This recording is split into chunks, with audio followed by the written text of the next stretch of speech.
Hey everybody, welcome back to the Extreme Weather Zone. In this video, we're going to be looking at the potential for a multi-day severe weather event, also the potential April Fool's Day severe weather outbreak. If you're new here, please like and share the video and hit the subscribe button for more detailed weather updates. So, right now, on the current satellite imagery, we have not that much going on, but we do have a low kind of near the northeast it's supposed to be bringing some snowfall potential, but it's kind of slightly too warm for that, so there might be some snow over Maine, but other than that it's just some rain, and it's also really too far offshore to do much of anything.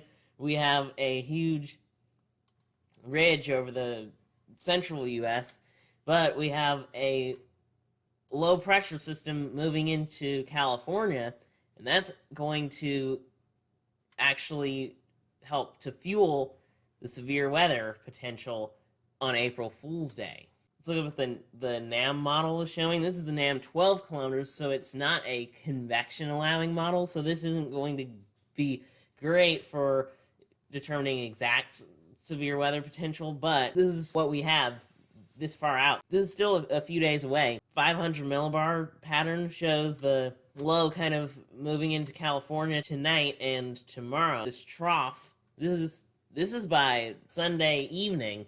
You have a trough positioned over the southwestern US, and then you have the jet stream starting to flow into the central US. Then by Monday, you see that diffluence over the Oklahoma, Kansas, northern Texas, also starting to get into the Midwest. By Monday night, you still see that, and then even it looks like another kind of low starts to try to develop right here, closer to where the severe weather actually is. Now, the SPC is really thinking this could be a substantial severe weather threat because they have a day 4 30% chance of severe weather.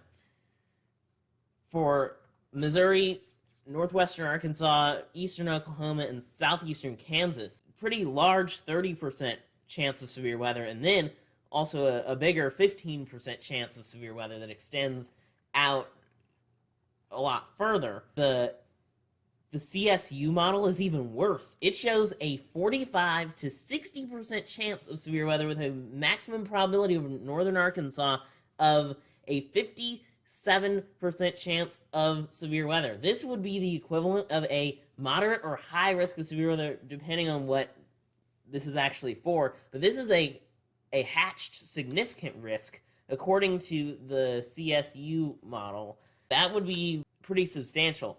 Now, this is also the NAM model kind of just showing the storm, but we do have a sounding. This was actually supposed to be from Monday night over Missouri, and this is a sounding that does show the potential for tornadoes, even at night, and there is also Cape, so that's the Cape is, even at night, you have weak capping, which would help tornadoes to develop, but you have enough instability there to help fuel some severe thunderstorm development. You do have also some shear. It's not like, doesn't look too extreme, but you do have some turning of height with the winds.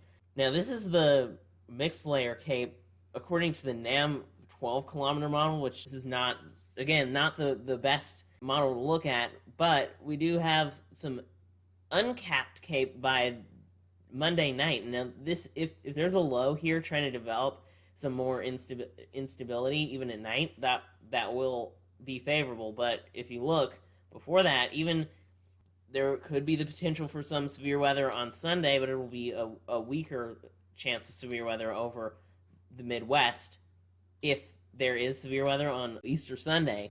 But on Monday, it looks really capped over the severe weather risk area. Kansas and Oklahoma and Missouri, places like that. According to this model, it doesn't look great, but you do have dew points are pretty high in the mid 60s which is definitely pretty favorable. The supercell composite from the NAM 12 kilometers is not great for this type of event, except in southwestern Missouri. You do have maybe up to a 10, and also you don't have a really intense low-level jet stream until you get to possibly a 60 knot low-level jet, and the low-level jet does intensify, but overall it's like a 40 to 50 knot jet, which is not terrible, but it's not great either.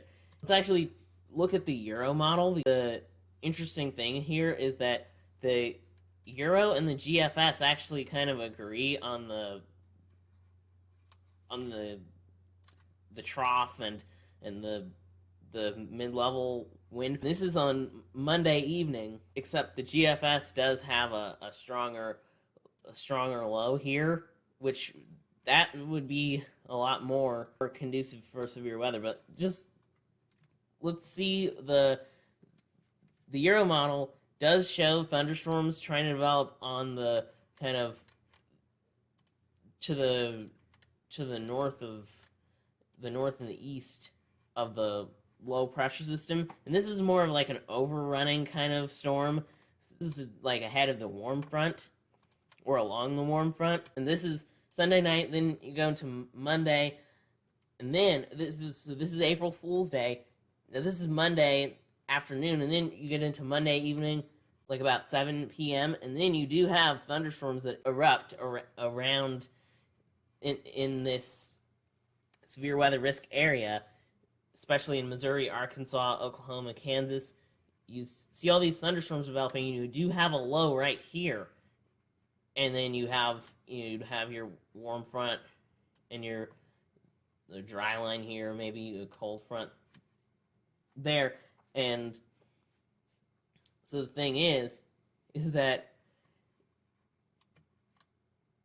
this could generate a lot of severe thunderstorms Monday evening in this area where they are expecting a significant risk of severe weather. And then this moves eastward because April Fool's Day looks to be the worst, but then you also have the potential for severe weather on Tuesday, but then it starts to fall apart. But then it does redevelop in the afternoon when you get more heating, more instability, and it could be pretty bad also on Tuesday. Apparently, Tuesday evening in Tennessee into the Appalachians, and then it falls apart after it goes over those mountains. The dew points are also high, according to the Euro, mid 60s. This is dew points are already pretty high earlier in the day, but then this would be the more of a bigger severe weather potential time frame. We have a dry line. As that hits the warm, moist air, you're probably going to get a lot of thunderstorms that try to develop. These dew points are in the upper 60s, almost 70 degrees in southeastern Oklahoma. So this could definitely be favorable. And then really anything over like 55, you can get severe weather. Once you're over 60, that's even better. And then if you're like close to 70, that's pretty good. And then the dry air comes down and smashes it down. But then looking out ahead on Tuesday, you still have this thinner band of moist air, and if you have like a line of thunderstorms that develops in that could bring some damaging winds, maybe some tornadoes with that. But they're really thinking there's a threat for some really large hail in Missouri and Arkansas, in that area that was highlighted for a significant chance of severe weather. And also the Cape, the instability, the NAM 12 kilometer model wasn't really showing much, but this is the Euro model showing you have that low, and this is another Colorado low, lee side kind of low pressure system, like what happened at the beginning of this week, but that one didn't do much for severe weather, but this one could. But just looking at it, you do have some significant Cape, even on Sunday, which is pretty interesting.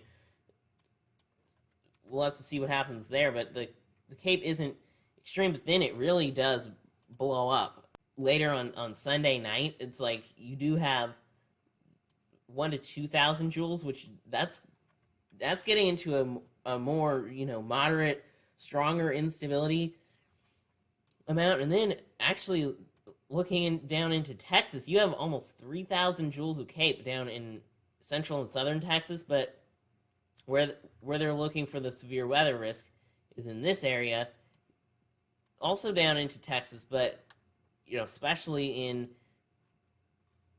in this kind of entire area, that CAPE is pretty high in some of these areas. Like 2,000 joules is going to be enough for some big severe thunderstorms. And then as it goes eastward, the CAPE kind of goes down, but still you will have enough for probably a line of thunderstorms with strong winds and some hail and all that. Another look at the Euro model showing what could happen.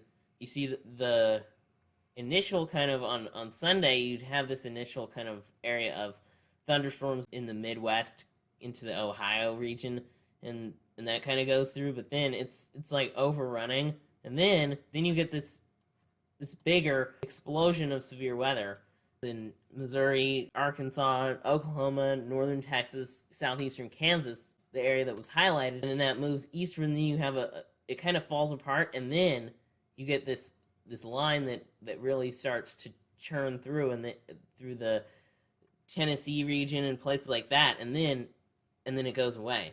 Tuesday severe weather event.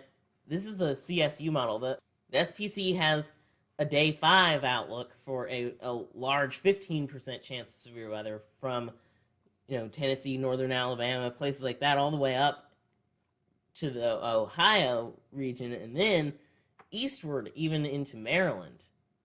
The CSU model actually shows a 30% probability near Maryland and Northern Virginia and Washington, D.C. They have a 30% risk of severe weather, supposedly according to the CSU model, but a large kind of that 15% chance, maybe a 5% chance that extends for an even larger section of the eastern U.S. We'll have to see what happens with this April Fool's Day severe weather event, because we'll have to see what happens when we get to see the NAM 3-kilometer model and the HRRR model. Those are convection allowing models, so they're better at forecasting like severe thunderstorms. But it does look favorable because you do have the diffluence, you have instability, you have moisture, but the only problem is that the trough is positively tilted again, but you do have other conditions that are favorable for a lot of severe weather, because you do have a lot of those strong winds. We'll see as it gets closer with some of those other models. You do have a lot of shear to generate some severe weather in this area. Just for curiosity, let's just see what the Euro model shows after this system, because it does show a lot of the thunderstorm development, and then it actually shows some snowfall and colder temperatures coming back down into the eastern U.S., even possibly down into the south by Thursday, Wednesday night into Thursday, and then you have the low's pretty strong, and you actually have some heavy snow on the north side of it, and then another system kind of coming into the western U.S., and this one is a little different. Now, we'll have to see what happens with that. It's bringing snow into the western U.S. We'll have to see if it helps to generate something. And then it kind of does generate some unusual looking storm system, but then it actually kind of falls apart. Now, this is the day of the eclipse. This would be Monday morning on April 8th. The eclipse path kind of does something like this, and a lot of people in Texas looking at waiting for the eclipse, or they'll be going there to see the eclipse, but then you have showers and thunderstorms that might interfere with the eclipse. That'll be interesting to see if that happens. This is still like 10 days out, so it may or may not, but that was just kind of an interesting observation. Well, that's it for this video. Thanks for watching. Please give it a like, comment down below, share the video, and hit the subscribe button for more detailed weather updates. Extreme Weather Zone, out.